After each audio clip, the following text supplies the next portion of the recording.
Shabbat Shalom. I was really honored to have been given a Lakota name by one of my teachers.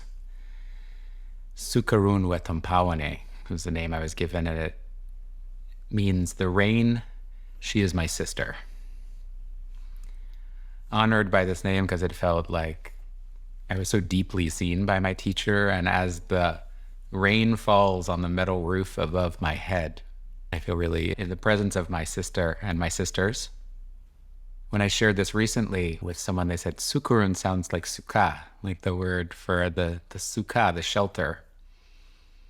And I had never noticed that before. Sukkah begins with the letter SAMECH, which is the letter of the coming month. These Shabbat Mevarchim Chodesh, these Sabbaths on which we bless the month, are falling on the Saturdays before the new moon. This coming new moon, we will begin the month of Kislev, the month that holds Hanukkah.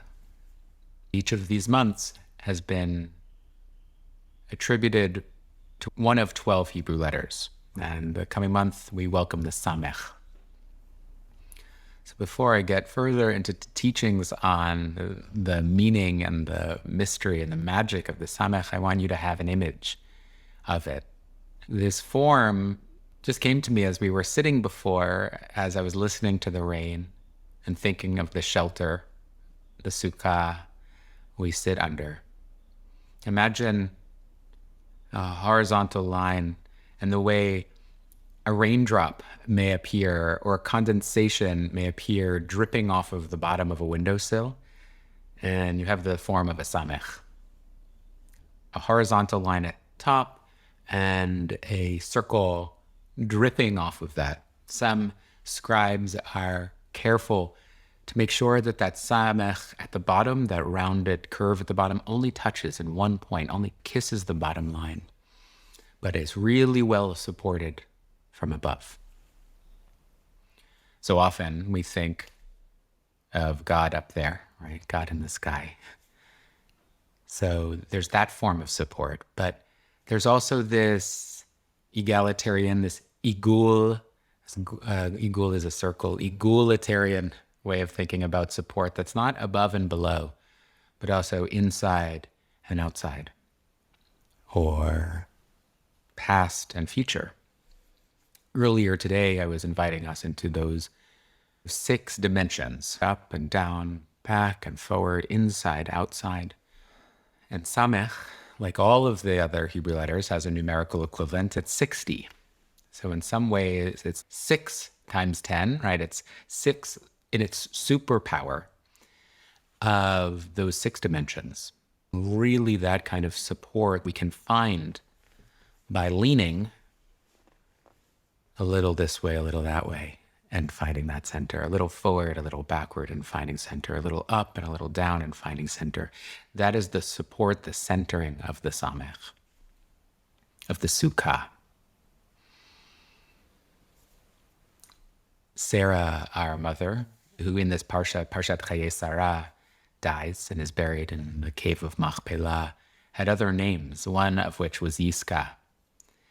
Yiscah is the one who draws down the prophetic voice.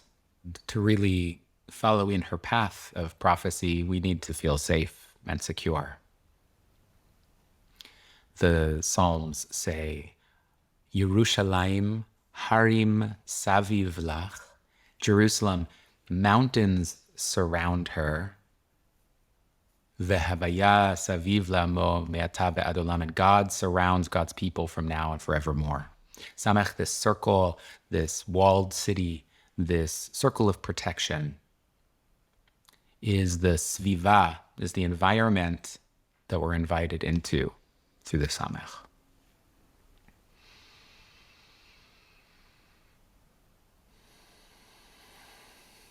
Sukkah, Saviv,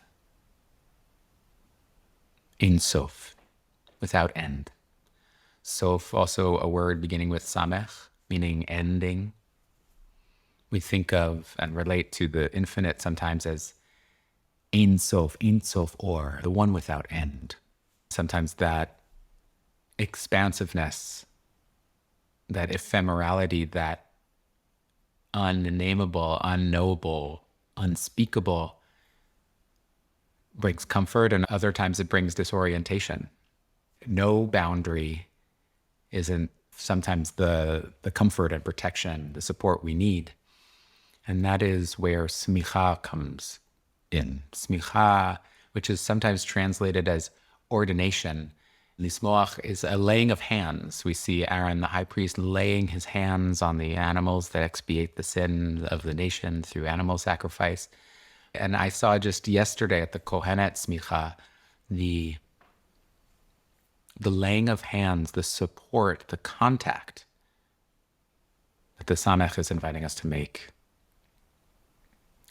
When we receive ordination, as Kohenet Renee received ordination yesterday, she now has the support of her teachings and her teachers and our community to be someone who holds the circle. It's such a simple shape and such a profound teaching that when we gather, we step in, we stay, and we step out. It's simple, but so profound that what it is to cast a circle, to enter into ritual, to have community is a boundary that we invite people to cross, the liminal threshold, in and out, a semi-permeable membrane. Ein Sof, without end, and a kisui, a covering, a container. Kislev is the container that holds the Lamed Vav, the 36. We may have heard of the Lamed Vavnikim, the 36 righteous ones who support the world in every generation. Pillars of profound and precise practice.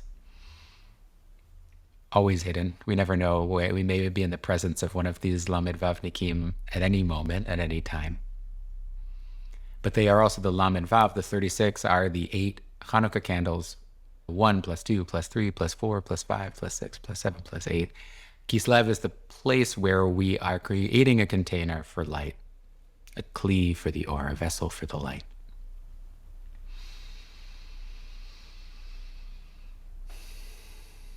Samech is a really special shape, and if you think of it hewn in stone, we have the question, anyone who's ever made a stencil, you need those little tabs that are going to hold. If you're making a circle, how do you make a stencil with that floating middle piece? And so the Talmud teaches that in the stones that Moshe came down the mountain with, the Samech and the Mem Sofit, another letter that has this kind of improbable or impossible shape to imagine, carved all the way through the stone. Because these were magical etchings. They weren't merely on the surface of the stone, but they went all the way through. The tradition says that the middle of the Samech and the Mem were suspended through the miraculous, through a nace, through a miracle. Nisim, it's the season of miracles. Al ha-nisim ve'al ha-purkan, the miraculous light that lasted for longer than expected. In spite of destruction and despite of exile, the miracle is that we look for the light, we look to rededicate, we look for the Lamed Vavnikim, we look for the righteousness, we look for protection, we continue, in spite of any brokenness, any falling, any dissociation, we still yearn for integration. And this is the real miracle, the nes, nun samech.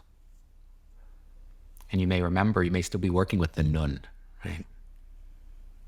We're still in Cheshvan, whose letter is nun. And nun and samech spell nes, spell miracle. We talked last month about nun is nifilah, is falling. We're in the fall. We watch the leaves continue to fall. And that nun line is missing from the very famous prayer, the Ashrei prayer. It's not written there. But the next line, the Samech line, says that God is a somech noflim, a supporter of the fallen, a Samech for the nun, a circle for the line. We are often so monomaniacally obsessed with this or that, right or wrong, in or out, linear thought. And the circle comes to save us from that splitting. Rigidity on one hand, chaos on the other. The SAMECH is a craft, a semi-permeable sukkah that holds us when we've fallen into black and white thinking, when we're so certain and then our certainty runs out. It's a yirida letzorech aliyah, a descent for the sake of ascent, like our saintly sister Serach bat Asher, who goes with the 12 tribes down into Egypt and lives an extraordinary life over generations, and then comes up from Egypt, remembering the song of freedom and carrying that through the darkness into the light.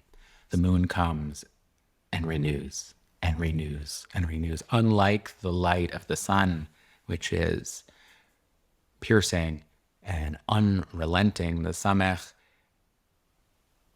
is connected with the light of the moon, which is always in motion and knows the beautiful generative power of darkness. We look for the Hanukkah light in the depth of the darkness. We rededicate our inner temple, the temple of our consciousness, and our commitment to safe structures of serenity and wholeness, precisely when we are in the winter of our discontent. The SAMECH is also this lesson of the content of our meditation and its context in the practice of natural awareness, as I understand it from teachers like Adyashanti and others, without trying to change the breath or the body or the mind or the world. We're aware of all of that content, the center of the circle, and try not to forget and to remember the context, everything outside the circle. Mimale kol almin, filling all of the worlds. Visovev kol almin, surrounding all the worlds. And without this play, this interchange, this exchange, this dance, in shum metziut klal, there's no existence whatsoever. So we're moving. Hopefully, we'll take some of these teachings, some of the Torah of the SAMECH, but now really experience it in the body. You did get a little bit of an orientation to what you'll need, but I'm going to hand it off to Nancy now, who's going to tell us exactly how to prepare for the next hour or so, hour and a half. Shabbat Shalom.